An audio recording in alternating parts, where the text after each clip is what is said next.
अक्सर जब अलग-अलग धर्मों या आस्थाओं की बात होती है, तो पहली नज़र में यही लगता है कि वो एक दूसरे से कितने अलग हैं। हाँ, बिल्कुल। उनकी मान्यताएं या उनके रीति रिवाज एकदम एक दूसरे के विपरीत नजर आते हैं। सही कहा। लेकिन आज के इस डीप डाइव में कुछ ऐसा सामने आने वाला है, जो इस पूरी सोच को पलट कर रख देगा। और वो भी बहुत ठोस सबूतों के साथ। एकदम। आज के इस विस्तृत चर्चा का विषय बहुत ही खास है। यहूदी धर्म, जिसे जुडाइज्म कहा जाता है, और इस्लाम। इन दोनों धर्मों में ईश्वर की जो मूल अवधारणा है, उसका एक तुलनात्मक अध्ययन आज किया जाएगा। और श्रोताओं के लिए ये जानना जरूरी है कि इस चर्चा की सबसे बड़ी खासियत क्या है। वो ये कि इसका आधार कोई सुनी सुनाई बातें या कोई टीवी डिबेट नहीं है। बिल्कुल नहीं। इसका आधार पूरी तरह से ऐतिहासिक धार्मिक ग्रंथ है, विशेष रूप से ओल्ड टेस्टामेंट और कुरान के मूल पाठ। हाँ, तो आज का मुख्य उद्देश्य ये समझना है कि इन दोनों प्राचीन और प्रमुख आस्थाओं के मूल ग्रंथों में एक ईश्वरवाद, जिसे मोनोथीज्म कहा जाता है, और मूर्ति पूजा के निषेध को लेकर आखिर क्या कहा गया है। और दोनों में कितनी समानताएं मौजूद हैं। ठीक है, आइए इसे विस्तार से समझते हैं, क्योंकि जब इन ऐतिहासिक ग्रंथों को बिना किसी पूर्वाग्रह के पढ़ा जाता है, तो ये देखना वाकई बहुत ही रोमांचक है कि बाहर से बिल्कुल अलग माने जाने वाले धर्मों की बुनियाद में कैसे एक ही जैसी बात छुपी है।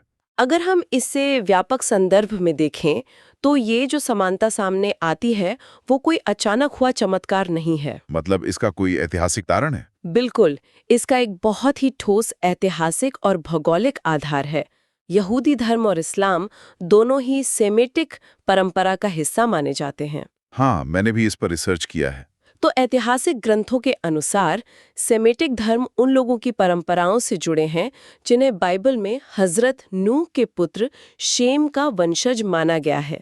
शेम के वंशज। हाँ, इसलिए जब इन धर्मों के उद्गम स्थल और इनकी ऐतिहासिक पृष्ठभूमि पर नजर डाली जाती है, तो इनके वैचारिक ढांचे में एक बहुत ही गहरा संबंध दिखाई देता है। और ये समझना बहुत जरूरी है कि इन दोनों ही धर्मों की शुरुआत एक ऐसे दौर और ऐसे समाज में हुई थी जहां चारों तरफ बहुदेववाद यानी पॉलीथीज्म का बोलबाला था। एकदम सही। लोग अलग अलग कबीलों में बटे थे और हर कबीले का अपना एक अलग देवता होता था। ऐसे माहौल में इन दोनों धर्मों ने एकेश्वरवाद का एक बेहद कड़ा, स्पष्ट और अचूक संदेश दुनिया के सामने रखा। वो ऐतिहासिक परिप्रेक्ष्य ही इस पूरी चर्चा की नींव है। बिल्कुल। एक ऐसे समाज की कल्पना करना जहां हर गली या कबीले का अपना अलग देवता हो, और फिर अचानक से एक ऐसा विचार सामने आए जो कहे कि नहीं, पूरी सृष्टि का केवल एक ही नियंता है। ये अपने आप में एक बहुत बड़ी वैचारिक क्रांति थी। तो चलिए इसी वैचारिक क्रांति को समझने के लिए सबसे पहले यहूदी धर्म यानी जुडाइज्म में एकेश्वरवाद की बात करते हैं और सीधे ओल्ड टेस्टामेंट के पन्नों की ओर चलते हैं, जो कि इस धर्म का मूल आधार है। ओल्ड टेस्टामेंट की आयतों या वर्सेस को जब पढ़ा जाता है, तो जो सबसे पहली चीज ध्यान खींचती है वह है इनका बेबाक और एकदम सीधा अंदाज। कोई घुमा फिरे कर बात नहीं की गई कोई है। भ्रम नहीं छोड़ा गया है। ड्यूटेरोनोमी के अध्याय 6 आयत 4 का उदाहरण बहुत सटीक है। ये पूरे यहूदी धर्म की सबसे प्रमुख, सबसे पवित्र और सबसे ज्यादा दोहराई जाने वाली उद्घोषणा है, जिसे हिब्रू भाषा में शेमा कहा जाता है। शेमा इज़राइल। हाँ, ये प्रार्थना या उद्घोषणा यहूदी आस्था का ऐसा केंद्र है जिसे रोजाना याद किया जाता है। हिब्रू में इसके जो मूल शब्द हैं वे कुछ इस तरह हैं: शेमा इज़राइल, अदोनाई एलोहेनु, अदोनाई इछाद। और जब इसका सीधा अनुवाद किया जाता है तो अर्थ निकलता है, हे इज़राइल सुनो, हमारा ईश्वर एक ही है। यह महज एक वाक्य नहीं लगता, यह एक पूरे धर्म की पहचान है, एक पूरा घोषणा पत्र है जो एक ही लाइन में सिमटा हुआ है। और ये बात सिर्फ ड्यूटेरोनोमी के इस एक अध्याय तक सीमित नहीं है। बिल्कुल नहीं। ओल्ड टेस्टामेंट में ही यशाया यानी आयसिया की किताब का अगर अध्ययन किया जाए तो वहां भी हूबहू यही संदेश गूंजता है। आयसिया 43:11 में बहुत ही स्पष्ट शब्दों में लिखा है, मैं ही ईश्वर हूँ और मेरे सिवा कोई उद्धारकर्ता यानी सेवियर नहीं है। और इसके बाद अगर थोड़ा और आगे बढ़े तो आयसिया 45:5 और 46:9 में ईश्वर की अद्वितीयता का और भी कड़ा ऐलान किया गया है। वहां दर्ज है, मैं ही ईश्वर हूँ, मेरे सिवा कोई और नहीं है और मेरे जैसा कोई नहीं। इन पंक्तियों में किसी भी तरह की कोई गुंजाइश नहीं है। यहाँ सबसे आकर्षक बात यह है कि इन पंक्तियों में बहुदेववाद या ईश्वर के साथ किसी अन्य सत्ता को साझेदार बनाने के विचार को पूरी तरह से जड़ से खत्म कर दिया गया है। एकदम। इन ऐतिहासिक ग्रंथों में ईश्वर की जो अवधारणा प्रस्तुत की गई है वो पूरी तरह से एक स्वतंत्र, निरपेक्ष और सर्वोच्च सत्ता के रूप में है। मेरे जैसा कोई नहीं, ये जो वाक्य है ये सिर्फ एक दार्शनिक विचार नहीं है, ये एक बहुत ही सख्त धार्मिक और वैचारिक नियम है।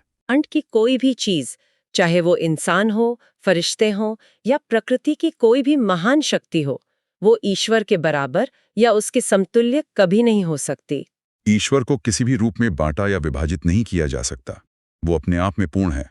और जब प्राचीन मध्य पूर्व के उस दौर को देखा जाए जहां लोग पानी, सूरज और चांद की अलग-अलग शक्तियों के रूप में पूजा करते थे, तब यह ऐलान कि मेरे सिवा कोई और नहीं है, एक बहुत बड़ा वैचारिक बदलाव लेकर आया था। ये एक बहुत ही सशक्त बात है, और इसी अवधारणा को लेकर जब इस्लाम की ओर बढ़ा जाता है तो वहां भी बिल्कुल यही वैचारिक दृढ़ता और गूंज सुनाई देती है। हाँ, इस्लाम में ईश्वर जिन्हें अल्लाह कहा जाता है, उनकी अवधारणा कुरान में कई जगहों पर बहुत विस्तार से समझाई गई है। लेकिन इस अवधारणा का सबसे सटीक, सबसे संक्षिप्त और सबसे गहरा रूप कुरान के 112वें अध्याय में मिलता है, जिसे सूरा इखलास कहा जाता है। सूरा इखलास को वास्तव में इस्लामिक धर्मशास्त्र और एकेश्वरवाद का सबसे शुद्ध सार माना जाता है। इस अध्याय की शुरुआती 4 आयतें अपने आप में एकेश्वरवाद की ऐसी परिभाषा है जो सीधे तौर पर ओल्ड टेस्टामेंट के संदेश से जुड़ती हुई महसूस होती हैं। बिल्कुल। इन 4 पंक्तियों का अर्थ जब समझा जाता है तो ये बहुत ही गहराई लिए हुए है।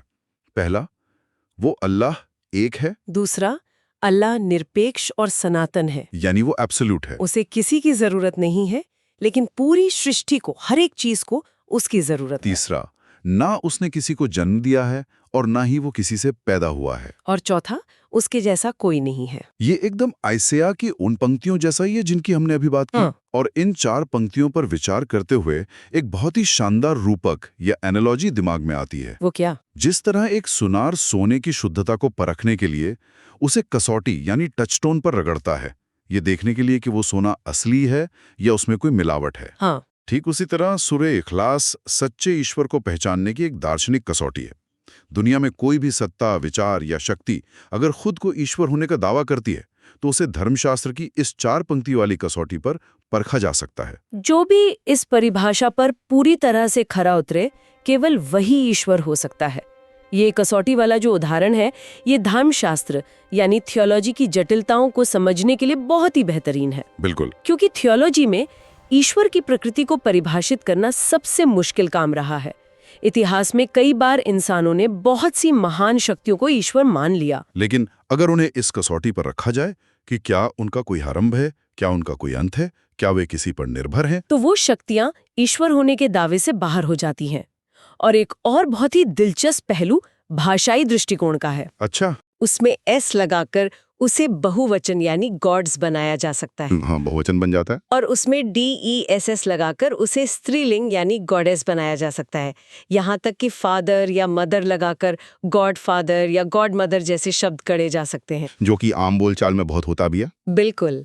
लेकिन अरबी भाषा के शब्द अल्लाह के साथ ऐसा कोई भी भाषाई बदलाव संभव नहीं है। मतलब इसका कोई प्लूरल नहीं है। अल्लाह का कोई बहुवचन नहीं होता, इसका कोई जेंडर या लिंग नहीं होता।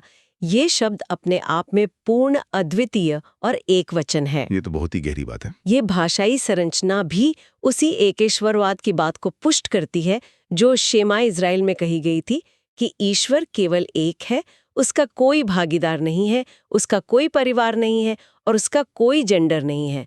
भाषा खुद उस विचार को सुरक्षित रखने का काम कर रही है। भाषा का ये पहलू सच में बहुत ही चौंकाने वाला है कि कैसे एक शब्द ही अपने आप में एक पूरा दर्शन समेटे हुए है। सही कहा। और इसी वैचारिक स्पष्टता से एक और बहुत बड़ी दार्शनिक बहस का समाधान निकलता है, जिसे मानवीयकरण या अंग्रेजी में एंथ्रोपोमॉर्फिज्म कहा जाता है। ये एक बहुत ही अहम बिंदु है। इतिहास में कई परंपराओं में ये तर्क दिया जाता रहा है कि चूंकि ईश्वर सर्वशक्तिमान है तो वो इंसानी रूप क्यों नहीं ले सकता, वो धरती पर इंसान बनकर क्यों नहीं आ सकता। लेकिन जब इन मूल ग्रंथों की कसौटी पर इस तर्क को कसा जाता है तो ये तार्किक रूप से पूरी तरह से खंडित हो जाता है। हाँ, क्योंकि अगर ईश्वर इंसान का रूप ले ले तो वो एक ही समय में अमर यानी इमॉर्टल और नश्वर यानी मॉर्टल कैसे हो सकता है। इसका कारण बहुत ही तार्किक है। इंसान को भूख लगती है, इंसान को नींद आती है, इंसान बीमार पड़ता है और अंततः उसकी मृत्यु होती है। लेकिन ईश्वर इन सब मानवीय जरूरतों और कमजोरियों से पूरी तरह परे है। एक ही सत्ता एक ही समय में असीमित और सीमित नहीं हो सकती। ये तर्क अपने आप में विरोधाभासी है। और यही वो बिंदु है जहां धर्मशास्त्र की असली परीक्षा होती है। ईश्वर का मानवीकरण तार्किक रूप से विरोधाभासी है, क्योंकि ईश्वर की जो मूल अवधारणा है उसमें उसका जन्म रहित और मृत्यु रहित होना अनिवार्य शर्त है। अगर कोई सत्ता मानव बन जाती है तो उसका एक आरंभ होगा, एक जीवन काल होगा और एक अंत होगा। और जैसे ही किसी चीज का आरंभ और अंत होता है, वो ईश्वर की मूल परिभाषा के ही खिलाफ हो जाता है। प्राचीन यूनानी या ग्रीक देवताओं की कहानियों में अक्सर देवताओं को इंसानों की तरह गुस्सा करते, ईर्ष्या करते या लड़ते हुए दिखाया गया है। लेकिन सेमिटिक परंपरा के इन दोनों धर्मों में ईश्वर को इस तरह की मानवीय भावनाओं और कमजोरियों से बिल्कुल अलग रखा गया है। और इसी असीमित प्रकृति के कारण दोनों धर्मों में एक और बहुत ही सख्त नियम उभर कर सामने आता है, जो सीधे तौर पर लोगों के जीवन और पूजा के तरीके को प्रभावित करता है। मूर्ति पूजा का निषेध। यहाँ ये बात सचमुच बेहद दिलचस्प हो जाती है, क्योंकि जब एकेश्वरवाद और ईश्वर के निराकार होने की बात इतनी गहराई से स्थापित हो जाती है, तो उसका सीधा और अनिवार्य परिणाम होता है मूर्ति पूजा या मूर्तियों का सख्त निषेध। यहूदी धर्म और इस्लाम दोनों ही धर्मों में ईश्वर को किसी भी रूप, आकार, चित्र या छवि में ढालने की बहुत ही कड़े शब्दों में मनाही की गई है। दोनों धर्मों के मूल ग्रंथों की यह समानता सच में हैरान करने वाली है कि कैसे हजारों साल पहले लिखी गई बातें एक ही दिशा में इशारा कर रही हैं। अगर फिर से ओल्ड टेस्टामेंट की तरफ लौटा जाए तो एक्सोडस के अध्याय 20 आयत 3 से 5 में जो निर्देश दिए गए हैं वे किसी भी तरह के संदेह की कोई जगह नहीं छोड़ते। वहां बहुत साफ शब्दों में दर्ज है, तुम मेरे सिवा किसी और ईश्वर को नहीं मानोगे। तुम अपने लिए कोई गढ़ी हुई मूर्ति, आकाश, पृथ्वी या पानी के नीचे की किसी भी चीज की कोई छवि नहीं बनाओगे। ना तुम उनके आगे झुकोगे और ना उनकी पूजा करोगे। यह आदेश किसी भी तरह के प्रतीकात्मक या भौतिक प्रतिनिधित्व को सिरे से खारिज कर देता है। ये एक बहुत ही कड़ा आदेश है। यह एक महत्वपूर्ण सवाल खड़ा करता है कि आखिर इन प्राचीन ग्रंथों में छवियों और मूर्तियों को लेकर इतनी कड़ाई क्यों बढ़ती गई। इस नियम को इतनी सख्ती से क्यों लागू किया गया कि पानी के नीचे या आकाश में किसी भी चीज की छवि नहीं बनानी है। इसका क्या कारण हो सकता है? अगर इस बात की दार्शनिक गहराई में उतरा जाए तो इसका कारण बहुत स्पष्ट और बहुत तार्किक है। ईश्वर असीमित है, वो अनंत है। किसी भी असीमित सत्ता को किसी भौतिक सीमा, आकार, चित्र या मूर्ति में बांधना दरअसल उसकी सर्वोच्चता और उसकी अनंतता को सीमित करने का प्रयास है। मतलब हम उसे एक दायरे में बांध रहे हैं। बिल्कुल, कोई भी छवि, चाहे वो कितनी भी सुंदर, कितनी भी विशाल या कितनी भी कलात्मक क्यों न हो, वो उस अनंत ईश्वर की समग्रता को कभी नहीं दर्शा सकती। और शायद यही वजह है कि इसे सिर्फ एक गलती नहीं बल्कि ईश्वर की वास्तविकता को झुठलाने के समान माना गया। सीमित समझ को उस असीमित ईश्वर पर थोपने की कोशिश कर रहा है। और जब कोई एक मूर्ति या छवि बना लेता है तो ध्यान उस अनंत रचयिता से हटकर उस भौतिक वस्तु पर केंद्रित हो जाता है जो खुद उसी रचयिता की बनाई हुई सामग्री से बनी है। इसलिए दोनों धर्मों में इस प्रथा को बहुत ही सख्ती से रोका गया ताकि ईश्वर के साथ जो संबंध है वो किसी भौतिक माध्यम का मोहताज न रहे। और यही बात इन दोनों धर्मों की इबादत या प्रार्थना के तरीके को भी एक खास रूप देती है। वे इस बात पर जोर देते हैं कि ईश्वर के साथ सीधा संवाद स्थापित किया जा सकता है, बिना किसी बिचौलिए, बिना किसी भौतिक माध्यम या मूर्ति के। अब अगर इस पूरी चर्चा और इतने प्राचीन ग्रंथों के विश्लेषण को आज के समय से जोड़कर देखा जाए तो ये समझना बहुत जरूरी हो जाता है कि आखिर आज के इस दौर में इस ज्ञान की क्या अहमियत है। ये जानना बहुत जरूरी है। आज जब हर तरफ जानकारी का एक अंबार लगा हुआ है, सूचनाओं की एक बाढ़ आई हुई है, तब इन ऐतिहासिक किताबों के पन्ने पलटना क्यों जरूरी है? ये आज के समय का सबसे प्रासंगिक प्रश्न है। आज हम ऐसे युग में जी रहे हैं जिसे इंफॉर्मेशन ओवरलोड का युग कहा जाता है। एकदम सही शब्द है इसके लिए। एक ऐसा दौर जहां इंटरनेट और सोशल मीडिया पर हर धर्म, हर विचार और हर आस्था के बारे में हजारों लाखों राय पलक झपकते ही सामने आ जाती हैं। और समस्या ये है कि इनमें से ज्यादातर राय लोगों की व्यक्तिगत मान्यताओं, राजनीतिक स्वार्थों, एल्गोरिथम के बनाए इको चैम्बर्स या सिर्फ सुनी सुनाई बातों पर आधारित होती हैं। इस शोर शराबे और सूचनाओं के तूफान में जो असली और प्रामाणिक ज्ञान है वो कहीं दब कर रह जाता है। ऐसे में यह जानना और समझना बहुत महत्वपूर्ण हो जाता है कि जब पूर्वाग्रहों को किनारे रखकर अलग-अलग धारणाओं और मूल ग्रंथों का गहराई से और ईमानदारी से अध्ययन किया जाता है, तो आपसी मतभेदों और टकराव के बजाय बहुत ही चौंकाने वाली समानताएं सामने आती हैं। ये बहुत ही अहम बात है, क्योंकि जब ओल्ड टेस्टामेंट के शमा और कुरान के सूरह इखलास को अगल-बगल रखकर पढ़ा जाता है, तो ऐसा लगता ही नहीं कि ये दो बिल्कुल अलग-थलग दुनिया की बातें हैं। ऐसा महसूस होता है जैसे दोनों एक ही स्रोत से निकली हुई आवाजें हैं जो अलग-अलग समय पर लोगों तक पहुंची हैं। ये पूरा का पूरा अध्ययन एक बहुत ही जरूरी चीज को बढ़ावा देता है, और वो है आलोचनात्मक सोच, यानी क्रिटिकल थिंकिंग। ये हमें ये सिखाता है कि केवल दूसरों की कही सुनी बातों, वायरल हो रहे मैसेजेस या इंटरनेट की बहसों पर आंख मूंद कर यकीन करने के बजाय सीधे मूल स्रोतों और ग्रंथों का अध्ययन करना चाहिए। अज्ञानता और गलत सूचनाओं के इस भारी बोझ से बचने का इससे बेहतरीन कोई और तरीका नहीं है कि सीधे उस स्रोत तक जाया जाए जहां से वो विचारधारा या वो धर्म शुरू हुआ था। और यही आलोचनात्मक सोच ही है जो एक बेहतर और ज्यादा परिपक्व समझ की ओर ले जाती है। जब ऐतिहासिक मूल स्रोतों का सम्मानजनक रूप से अध्ययन किया जाता है, तो यह पहचानना आसान हो जाता है कि विभिन्न संस्कृतियों ने ईश्वर जैसी अमूर्त और अनंत अवधारणा को समझने और व्यक्त करने के लिए क्या-क्या रास्ते अपनाए हैं। ये अध्ययन लोगों को बांटने या उनके बीच दीवारें खड़ी करने के बजाय मानव इतिहास की उस साझी दार्शनिक विरासत से जोड़ता है जो सत्य की खोज में हमेशा से एक रही है। जब ये समझ आ जाता है कि अलग-अलग नाम और अलग-अलग भाषाओं के पीछे का मूल संदेश एक ही है, तो कई सारे भ्रम खुद ब खुद दूर हो जाते हैं। तो अगर आज की इस विस्तृत और गहन चर्चा को समेटना हो तो इसका अंतिम निष्कर्ष यही निकलता है कि यहूदी धर्म और इस्लाम दोनों के ही मूल ऐतिहासिक धर्म ग्रंथ बिना किसी भी प्रकार के समझौते के, बिना किसी लाग लपेट के एक अद्वितीय, निराकार और सर्वशक्तिमान ईश्वर की वकालत करते हैं। चाहे वो ओल्ड टेस्टामेंट के ड्यूट्रोनोमी और आइसैया का सख्त आदेश हो या कुरान की वो 4 पंक्तियों वाली दार्शनिक कसौटी, दोनों ही बहुदेववाद और मूर्ति पूजा को पूरी तरह से नकारते हैं। दोनों ही एक ऐसी सर्वोच्च सत्ता की स्थापना करते हैं जो मानवीय सीमाओं, मानवीय जरूरतों और भौतिक आकारों से पूरी तरह परे है। ये बिल्कुल स्पष्ट है। इन दोनों धर्मों का ये साझा संदेश इतिहास के पन्नों में बहुत ही गहराई से और बहुत ही दृढ़ता के साथ दर्ज है।